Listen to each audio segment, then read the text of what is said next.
All right, a live look now in Beijing. Look at this. It's exciting. Where any minute now, President Trump will be landing for his high-stakes two-day summit with President Xi. Look at that. The stairs are already out there, Brian. Wow.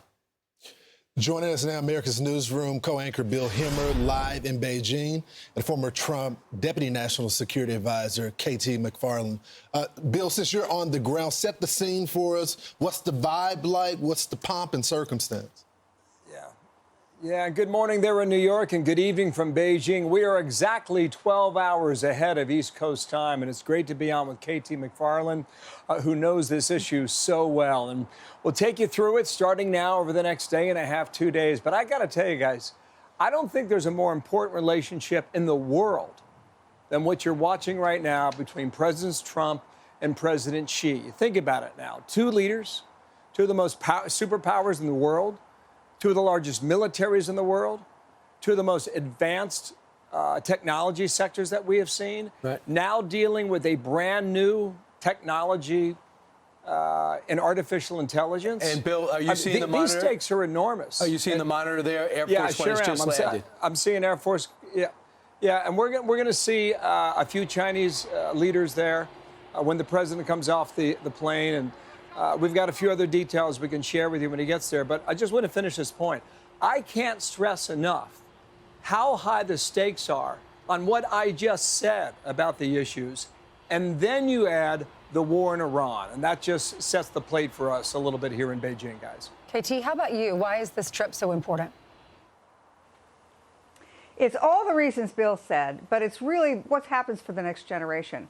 You know, the next generation is going to be dominated by the country that has the superior technology, you know, artificial intelligence, quantum computing, and the country which also has pretty unlimited access to energy. Now, who is that? The United States has energy. A lot of countries have energy. China doesn't have any domestic energy except for dirty coal.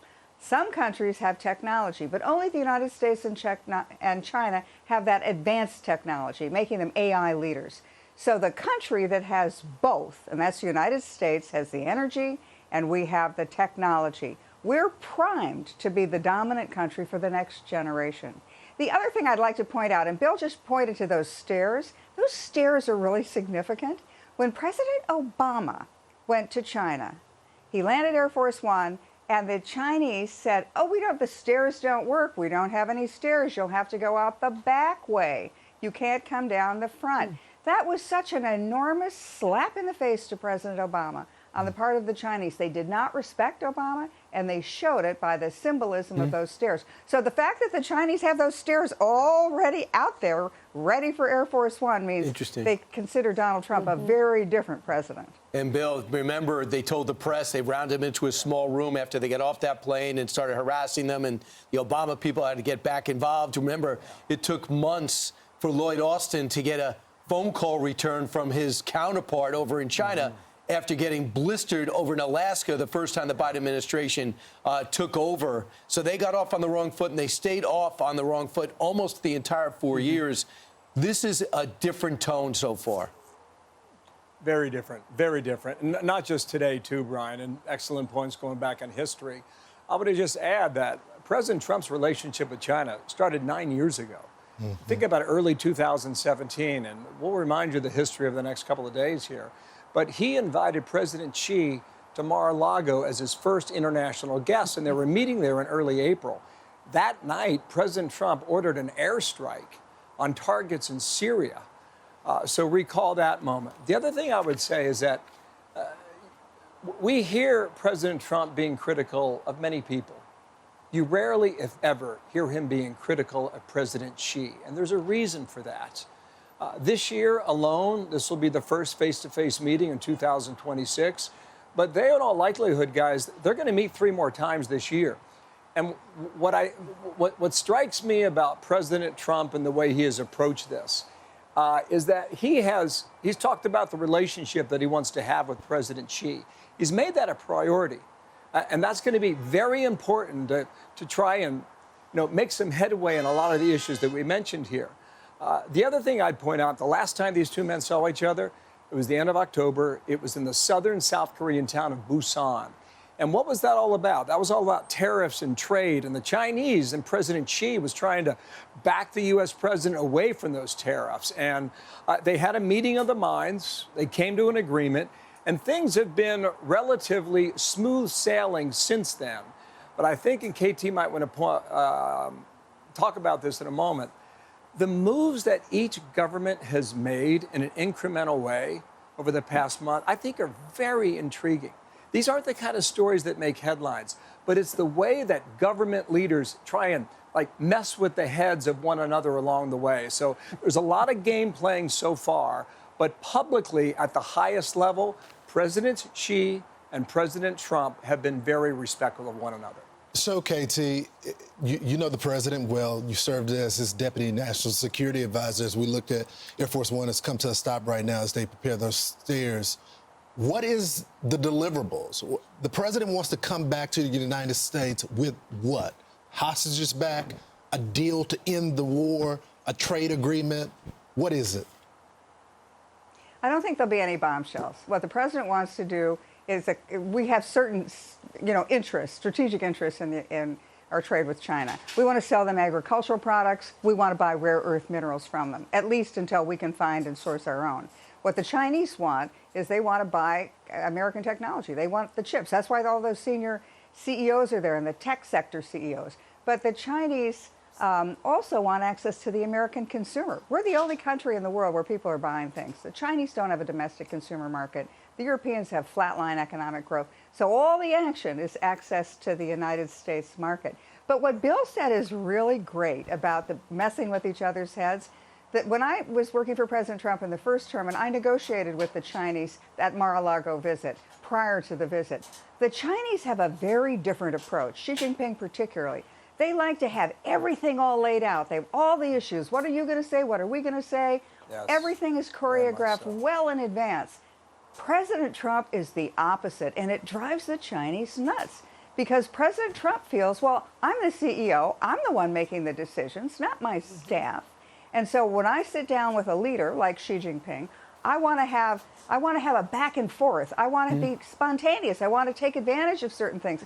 And so what it does is it puts President Trump at a distinct advantage. The Chinese don't know how to deal with that. And President Trump, that's his strong suit. Bill, you're there on the ground, and they just opened up the door to Air Force One. I know the ambassador to China, Perdue, he is there waiting to greet our administration. Yeah.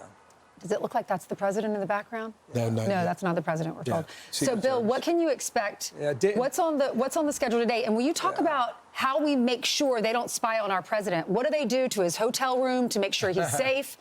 And burner phones? How do we make sure they're not spying? Whisper? You could try whispering.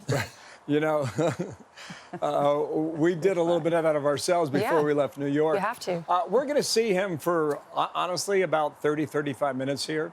We'll see the arrival. And I'm just getting word right now that H.E. Hansheng, who's the vice president of China, will be one of the dignitaries who greets the president and the first lady when they come out here on Air Force One. There will also be 300 Chinese youth of the Military Honor Guard and the military band. You mentioned the ambassador, David Perdue, out of Georgia. He was with us yesterday in America's Newsroom. I tell you what struck me about my conversation with him yesterday. This Thursday, so it'll be tomorrow New York time, this Thursday will be exactly 1 year since he came here to Beijing. And he said he only did it for one reason. That's because President Trump asked him to do it. And he really believes, guys, that the president has a real good and honest look at the Chinese and the Chinese leadership and can game this out a little bit as to the relationship between the U.S. and China and how the U.S. can try and get the upper hand on what's happening in trade or in tariffs or other matters that perhaps may extend into conversations like Iran. I think KT's right. I think great expectations for this week probably should be tempered a little bit. As I referenced a moment ago, this is the first of 4 times they'll see each other this year. But the city of Beijing is ready. The people here in China, they're amped up for this trip. And we're going to see just how the pomp, the circumstance, and just how glamorous the Chinese government can be for this reception. So we'll see him for about a period of 30 minutes. Then he'll go down for the night. And then tomorrow, there's a very long day throughout the day here in Beijing, guys. Right. Let's see if he'll actually sleep, the president. But KT, I want to pick up on that because as much as the president likes to ad-lib, there have been meetings with the Treasury Secretary, with Jamieson Greer and his counterpart in South Korea and other places to kind of set somewhat of a foundation. And we know this is going to be a promise of a return visit. And the one thing the president said to me about the China trip, he said, if I come, this better be big. This better be the biggest thing ever. And he said, it will be. So I expect the pomp and circumstances to even overwhelm Bill Hemmer, who has seen it all in his career. But KT, talk about the foundation. Easy. The foundation is one. Look, you're having two leaders, and they're probably the only two leaders in the world who respect each other as equals. President Trump is first among equals, but President Xi Jinping respects Trump and the United States and what the United States' capabilities are. And similarly, President Trump respects Xi Jinping for the technology, the way the Chinese have built a modern nation in the last 50 years. Now, President Trump will say they've done it because they've ripped us off, and he's right. But the importance of all of this is that the countries, both the United States and China, look at each other and say, you're my strategic competitor. You're my strategic adversary. You're the only country in the world that really threatens our very existence. Third biggest nuclear power. We're going to put that aside. Absolutely nuclear power. But there are all the other ways, the economic, technology, all the other ways that we can challenge each other, which no other country has the ability to do us across the board with those kinds of challenges. But both presidents want to put that aside. And they want to say, okay, we've got to coexist. We're the two most powerful countries in the world. We've got to have a trading relationship.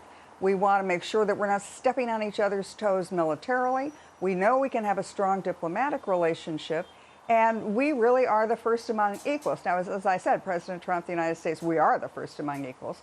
But the United States and China are looking at each other as the two superpowers who will determine the future of the world. The thing, though, that's worth pointing out is that President Trump has said that Taiwan is going to come up as an issue. We know Iran is going to come up, but Taiwan is going to come up. Think about what the Chinese want. The Chinese want Taiwan for three reasons. One, they say it's historically Chinese. Number two, they don't say it, but what they want is access to the Taiwan chip market. Taiwan gives, what, 90% of the world's secondary chips. But they also want it because of its strategic location. Because whoever controls Taiwan potentially controls that maritime trade route of the South China Sea. So President Trump walks in, and China's got to look at him and think, you know, we had ambitions about Taiwan, but they've got to realize what President Trump has been able to do in Iran. That blockade, the U.S. carrier strike groups, we have bottled up world trade, and we could do it again, just moving those boats a little further east if China ever decided to do something with Taiwan. And a lot of that oil that has been held up is for China because they're the #1 customer. KT, Bill Hemmer, if y'all could stand by. Be sure to like and subscribe for all the Fox News latest on YouTube and catch full shows streaming now on Fox One.